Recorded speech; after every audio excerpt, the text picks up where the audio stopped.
Il y aura toujours une femme disponible pour faire ce que tu refuses de faire pour un homme. Et c'est ok.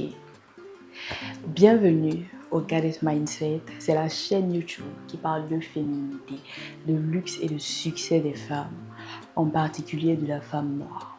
Si vous venez d'arriver, n'oubliez pas de vous abonner, de liker et de laisser un petit commentaire pour ne pas louper les prochaines vidéos.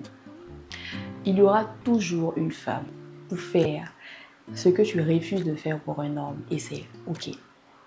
J'ai l'impression souvent que lorsque les femmes décident d'avoir des standards, de changer leur vie, d'être la meilleure version d'elles-mêmes et de refuser certaines choses, elles le font pour faire mal aux hommes. Souvent ça marche parce qu'il y a des hommes qui sont très aigris et qui ont l'impression que toutes les femmes de la terre leur appartiennent et qu'on doit se soumettre, les servir et que nous sommes là pour eux. Je comprends.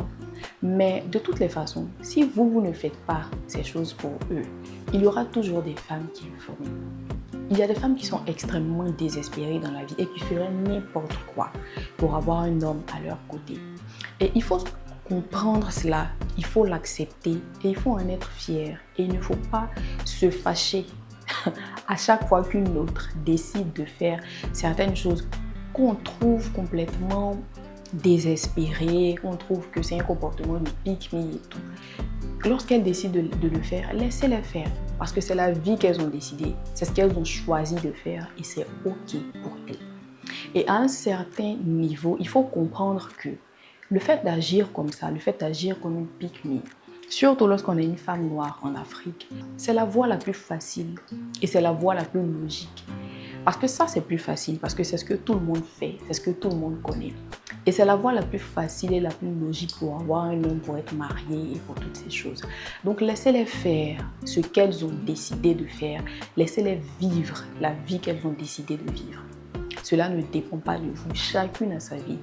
Chacune aura ce qu'elle veut et ce qu'elle mérite dans cette vie. Ne soyez pas frustrés parce que certaines ont choisi une certaine vie, certaines ont choisi un chemin. Il y aura toujours une femme pour faire ce que vous refusez de faire pour un homme.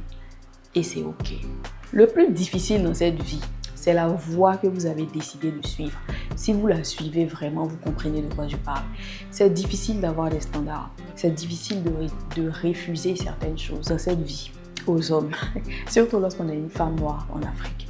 C'est difficile de choisir une certaine voie que souvent aucune femme de ta famille n'a choisi juste parce que tu veux briser un cycle, parce que tu veux faire mieux pour ta vie ou ta descendance si tu veux avoir des enfants. Ça, c'est la voie la plus difficile. La voie la plus facile, c'est faire comme toutes celles qui sont venues avant nous, de faire les mêmes choix, de se plier à toutes les exigences des hommes, de travailler pour leur projet de vie pendant 15 ans, 20 ans pour espérer être mariés un jour. Ça, c'est le plus facile. Et n'en voulez pas à certaines femmes parce qu'elles ont décidé de le faire. Il faut mettre dans ta tête, il faut comprendre qu'il y aura toujours une femme pour faire ce que tu refuses de faire pour un homme. Et si ce n'est pas toi, ce sera quelqu'un d'autre. Peut-être qu'à un moment donné, toutes les femmes comprendront, mais je pense qu'on est encore loin de ce schéma-là. Donc, il faut laisser chacune agir et faire ce qui est bon pour elle. Parce qu'à la fin de la journée, chacune assume ses actes et chacune vit dans sa propre réalité. Tu as décidé de fermer tes jambes et de ne plus faire certaines choses pour les hommes parce que pour toi, cela ne rentre pas dans tes critères. Il y aura toujours une femme quelque part, une fille pour le faire. Et c'est ok.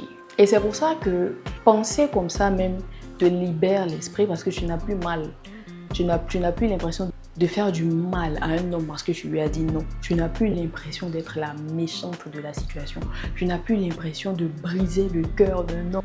Parce que si tu ne fais pas quelque chose de grave va lui arriver, non. Tu n'as pas à te sentir coupable de quoi que ce soit parce que si ce n'est pas toi, ce sera quelqu'un d'autre et il peut aller ailleurs, chercher celle qui le fera. Tu décides de ne plus faire 15 ans de relation en attendant qu'il réussisse pour être récompensé par le mariage. Mais c'est pas grave, il y aura quelqu'un d'autre pour le faire. Ça ne sera pas toi, mais ça sera quelqu'un d'autre. À un moment donné, il faut te dire et accepter dans ton esprit que je ne serai pas celle qui galère, celle qui abandonne ses projets de vie, celle qui abandonne ses ambitions, celle qui laisse tomber sa propre personnalité juste pour un homme. Ça ne sera pas moi. Ça sera une autre peut-être. Et c'est ok. Je ne serai pas celle qui décide de marcher avec un homme parce que pour l'instant il n'a pas de voiture, donc c'est pas grave.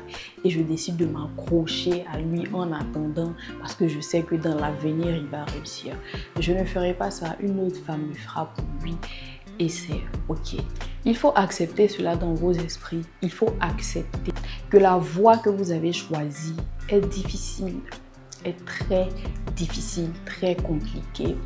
Et que le fait de refuser certaines choses aux hommes, le fait de se choisir soi-même, de leur refuser certaines choses, de leur refuser certaines largesses, d'avoir des limites fixes et d'aller jusqu'au bout de ce qu'on veut, ne va pas les empêcher de vivre. Au contraire, vous sauvez votre propre vie et cela n'a rien à voir avec les hommes. Je ne serai pas cette femme et c'est ok. Merci et à très bientôt, chère Gades, pour une nouvelle vidéo.